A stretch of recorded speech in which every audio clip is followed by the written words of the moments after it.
Hoy revisaremos algunos de los aspectos importantes de la historia de la pediatría. Lo primero que debemos conocer es el origen etimológico de la palabra pediatría.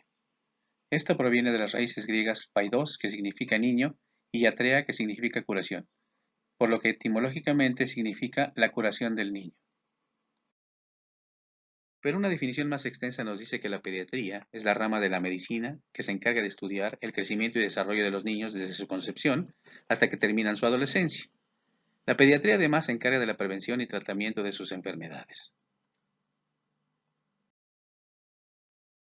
Veamos un poco de historia. La referencia más antigua son las tablas de arcilla de Nippur, en donde por primera vez se describen algunas enfermedades infantiles. Posteriormente, en el Código de Hammurabi, se describe el tratamiento de las enfermedades de los niños. Más recientemente, en los papiros de Ebers, existen dos capítulos, uno dedicado al nacimiento y otro a las enfermedades infantiles. Antes de la aparición de los médicos griegos, el lugar donde más se escribió sobre los niños y sus enfermedades fue en la India, destacando las leyes de Manú, el libro del Mahabharata, y ya en la misma época de auge de los griegos se escribe el manuscrito de Bauer. La época de oro de los griegos trae consigo la aparición de médicos inminentes, y el mejor ejemplo es Hipócrates, quien es visto como el médico más grande de todos los tiempos, por lo que se le considera como el padre de la medicina contemporánea. Hipócrates, en sus tratados conocidos como Corpus Hippocraticum, que constan de 50 escritos y más de 1000 páginas, describe enfermedades propias de los niños y su tratamiento. No obstante, hay que recordar que en esa época no existían médicos que se dedicaran a tratar exclusivamente a los niños, y estos eran atendidos por las comadronas en el gineceo. Además existía una ley que obligaba a sacrificar a los niños con alguna malformación, defecto físico o enfermedades al momento del nacimiento. Más tarde en Roma destacan cuatro personajes: Aulo Cornelio de Celso, quien a pesar de no ser médico, escribe sobre derechos de familia, los niños y algunos conceptos sobre puericultura en su texto, conocido como De Medicina. Uno de los más grandes médicos en la época romana fue Galeno de Pérgamo, mejor conocido como Galeno, y de donde deriva el nombre con el que se conoce coloquialmente a los médicos. Galeno fue un médico griego que vivió en el Imperio Romano y escribió múltiples reflexiones sobre los niños y sus enfermedades. Un siglo después, Areteo de Capadocia aumenta y en algunos aspectos mejora el acervo dejado por Galeno. Finalmente, Sorano de Éfeso, otro médico griego que ejerció primero su profesión en Alejandría y luego en Roma, fue autor de escritos sobre higiene, nutrición infantil, además describe el raquitismo y es el autor de la primera biografía conocida de Hipócrates.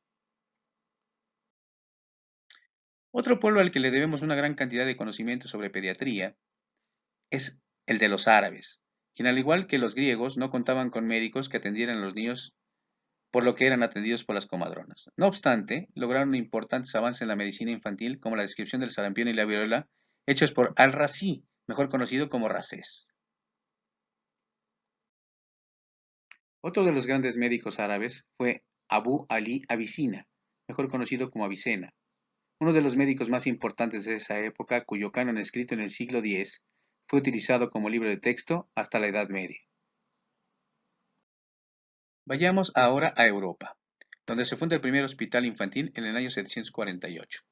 A pesar de que durante la Edad Media la medicina estaba en manos de la Iglesia, a los niños se les tomaba poco en cuenta y eran tratados como adultos pequeños, por lo que la esperanza de vida era de 30 años. Pero al final de esa época empiezan a aparecer algunos libros especializados en pediatría.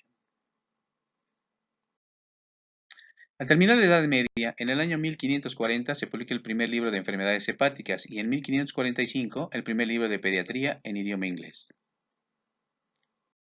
Casi 100 años después, San Vicente de Paul funda el primer hospital materno-infantil y en 1748 se describe el diagnóstico diferencial entre amigdalitis estreptocócica y la difteria. Y en América, en el año 1855 se funda el primer hospital infantil de los Estados Unidos en Filadelfia. ¿Pero qué pasó en nuestro país? En el México prehispánico existieron varias deidades entre los aztecas, como Izapojatenango, quien era la diosa de la medicina, y Patecatl, el dios de los médicos y de las medicinas. Otros dioses aztecas importantes para la pediatría fueron el dios Ope, que protegía a los recién nacidos, Xoaticitl, quien es equivalente actual del ángel de la guardia, y Pilsultenetli, dios de los niños nacidos de matrimonio legal y de los hijos de los nobles. Un aspecto importante es que con los aztecas la lactancia duraba entre 2 y 3 años y no existían médicos que trataran a los niños, por lo que cuando alguno enfermaba, era llevado al templo del dios Ixtliltón, donde lo cuidaban las comadronas. Ahora hablemos de algunos de los hospitales pediátricos más importantes de nuestro país. Don Benito Juárez, el 9 de noviembre de 1861, promulga el decreto para el establecimiento de un hospital de maternidad e infancia situado en el edificio llamado Hospital de Terceros de San Francisco, pero dadas las condiciones de lo pequeño del edificio, a lo precario del erario público y a la intervención francesa, desaparece rápidamente este proyecto. Casi al final del imperio de Maximiliano, la emperatriz Carlota funda la Casa de Maternidad en el Hospicio de los Pobres.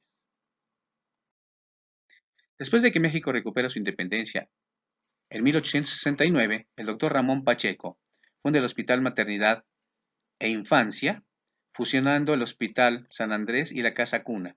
Posteriormente, en 1932, se funda el primer hospital materno-infantil moderno de nuestro país, el Hospital Materno Infantil Dolores Sanz, que aún se encuentra en funciones en la Colonia Guerrero de la Ciudad de México. Y esta fue su primera plantilla de personal médico y paramédico. 11 años después se funda el Hospital Infantil de México, ahora conocido como Instituto Nacional Hospital Infantil de México Federico Gómez, en honor a su fundador, el Dr. Federico Gómez Santos. Y esta es la primera plantilla del personal médico y paramédico del hospital. Y así es actualmente, después de varias remodelaciones y construcciones.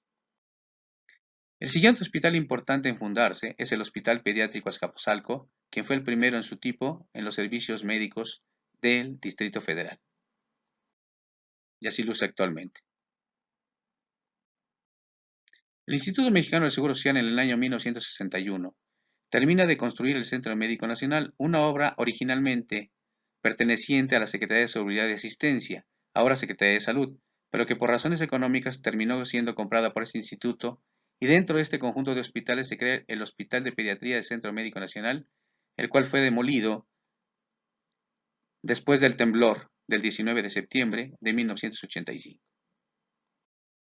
Después de la reconstrucción, en 1992, el hospital recibe el nombre de Hospital de Pediatría del Centro Médico Nacional Siglo XXI, y actualmente lleva el nombre de uno de los más insignes pediatras de nuestro país, el Dr. Silvestre Frenk, quien desafortunadamente falleciera el 3 de marzo del 2020. En el año 1961, durante el gobierno del licenciado Adolfo López Mateos, se funda el Hospital del Instituto Nacional de Protección a la Infancia, INPI, el cual 8 años después se convierte en el Hospital Infantil de la Institución Mexicana de Asistencia a la Niñez, IMAN.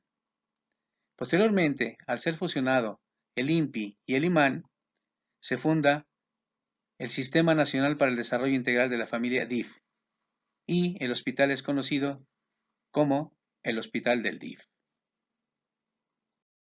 Finalmente, el hospital es elevado al rango de Instituto Nacional y desde entonces su nombre oficial es el Instituto Nacional de Pediatría. Otro hospital de gran importancia para nuestro país es el Instituto Nacional de Perinatología, que tiene su origen en la maternidad privada Casa del Periodista, fundada durante el gobierno del presidente Álvaro Obregón, y durante el gobierno del general Lázaro Cárdenas se establece la Secretaría de Asistencia Pública y esta maternidad pasa a ser parte de esta nueva secretaría. En 1976 se expropia la maternidad Isidro Espinosa de los Reyes para formar parte del Sistema Nacional para el Desarrollo Integral de la Familia, y un año después se inaugura el Instituto Nacional de Perinatología Isidro Espinosa de los Reyes, en honor al eminente médico ginecobstetra hidalguense Isidro Espinosa de los Reyes.